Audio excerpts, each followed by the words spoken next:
Zayne Jackson stood at his drafting table, fingers tracing over the elegant curves of his latest skyscraper design.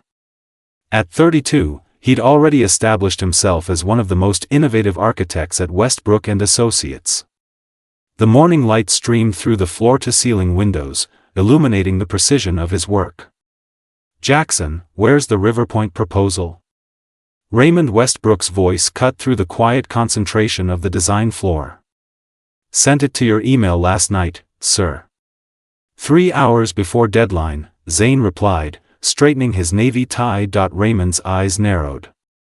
"Funny, I didn't see it."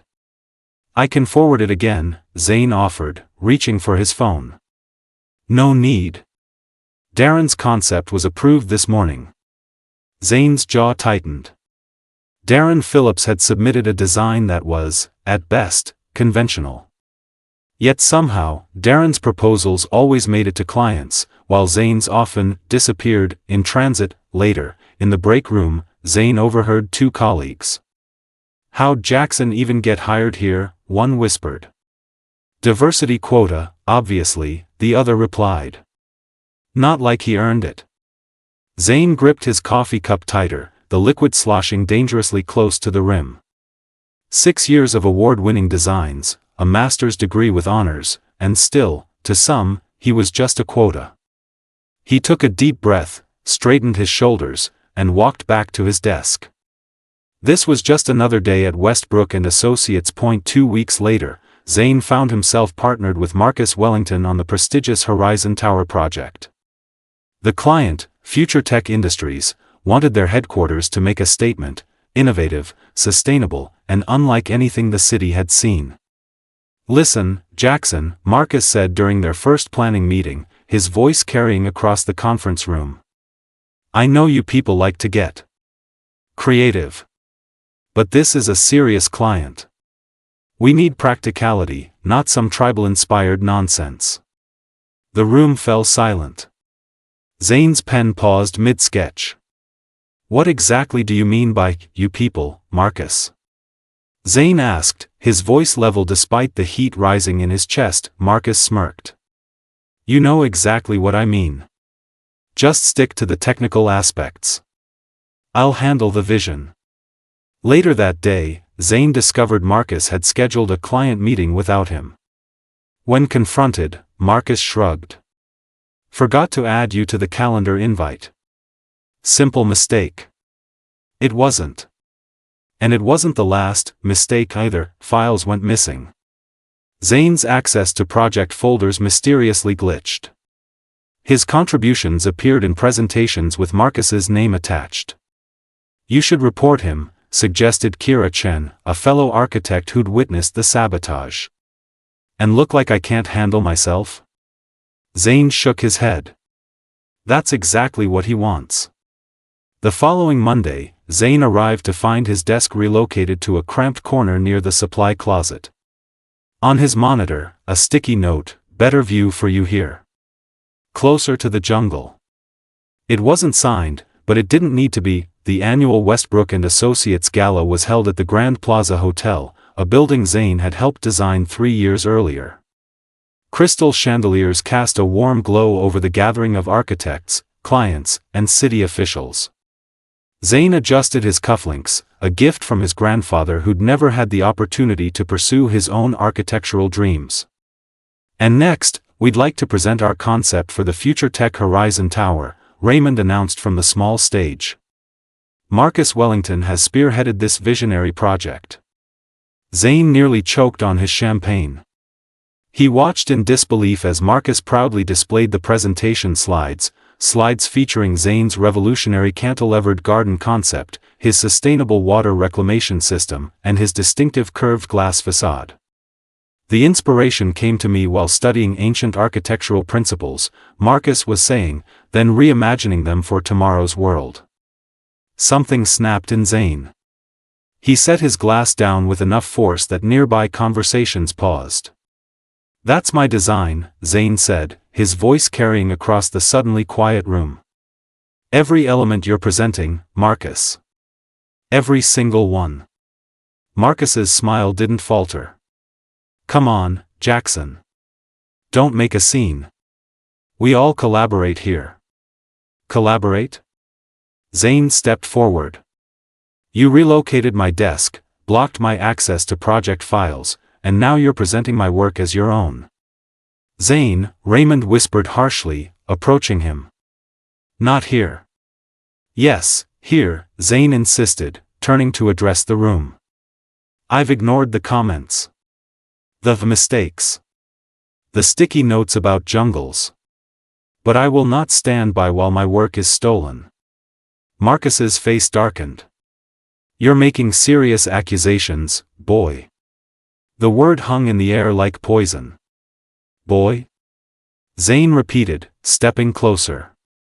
I'm a Harvard-educated architect with 6 design awards. I've earned every inch of my place in this firm while you've coasted on connections and stolen ideas. Marcus lunged forward, grabbing Zayne's lapel. You don't belong here. Marcus's grip tightened on Zayne's custom suit, knuckles white with rage. You think you're so special? So talented? He shoved Zayne backward, sending him stumbling into a cocktail table.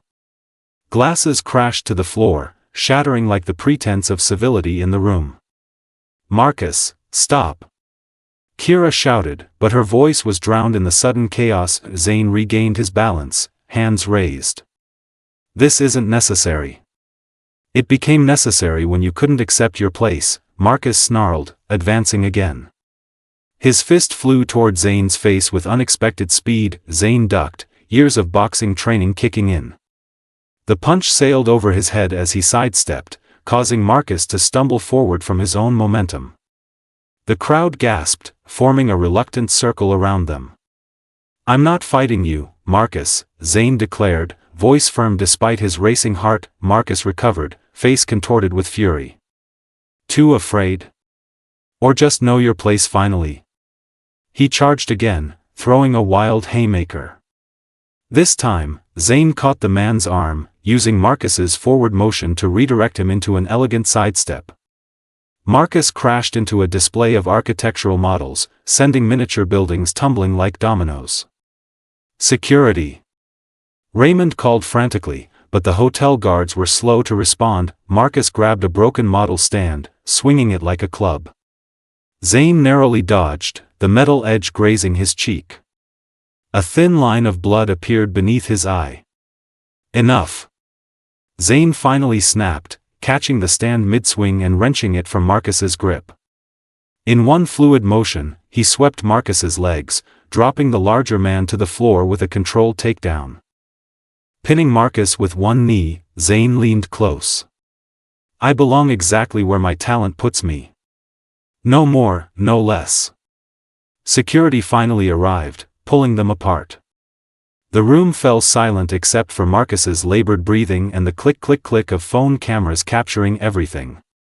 Blood trickled down Zayne's face, but he stood tall, straightening his tie with dignity as Marcus was escorted out, still hurling obscenities. By morning, video of the confrontation had spread throughout the architectural community.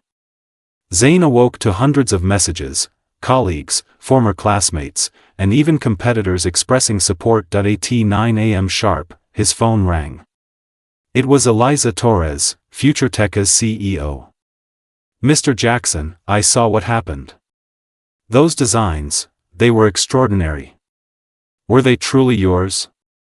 Every line, Ms. Torres, Zayne confirmed, voice steady despite his pounding heart. I want to meet. Today. Bring your portfolio. 3 hours later, Zayne sat across from Eliza in FutureTech's temporary offices. His complete design history spread between them. This is exceptional work, she said, examining his earlier projects. And consistently your aesthetic. I can see now that the Horizon designs could only have come from you. When Zayne returned to Westbrook and Associates that afternoon, he found Raymond waiting with 2 police officers and the firm's legal counsel. Mr. Jackson, the lead officer said. We're investigating charges of intellectual property theft and corporate espionage against Marcus Wellington. We have a warrant for his computer and files. Raymond looked ashen. Zayne, I had no idea the extent. You had every idea, Zayne interrupted calmly. You just didn't care until it became public. Later that week, Future Tech announced they would continue the Horizon Tower project, with Zayne as lead architect under his own newly formed firm. Marcus faced criminal charges, and 3 other employees came forward with similar experiences of discrimination at Westbrook. The architectural journal Design Future ran a cover story, Talent Rises, How Zayne Jackson's Stand Changed an Industry. 1 year later, the Horizon Tower broke ground. Zayne stood at the podium, sunlight glinting off the ceremonial shovel beside him. Behind him rose a display of the finished design, sweeping curves of sustainable materials, hanging gardens that would eventually cascade down the sides, and innovative energy systems that would make the building nearly self-sufficient. Architecture isn't just about buildings, Zayne addressed the gathered crowd. It's about creating spaces where everyone belongs. His new firm, Jackson Inclusive Design, had grown to 15 employees, a diverse team representing talent that other firms had overlooked or undervalued. Together, they'd already secured contracts for 3 major projects across the country. In the audience sat Zayne's parents, his grandfather now using a wheelchair but beaming with pride. Beside them was Kira, who'd left Westbrook to become Zayne's partner in the new venture. Today we break ground on more than a building, Zayne continued. We break ground on a new way forward. As he spoke, he noticed a group of architecture students from the local university, young men and women from all backgrounds, watching with hope in their eyes. After the ceremony, one student approached him nervously. Mr. Jackson, your story changed my mind about quitting architecture school. Thank you for showing me I can belong here too. Zayne smiled, shaking the young man's hand. We all belong where our dreams and talents take us. Remember that.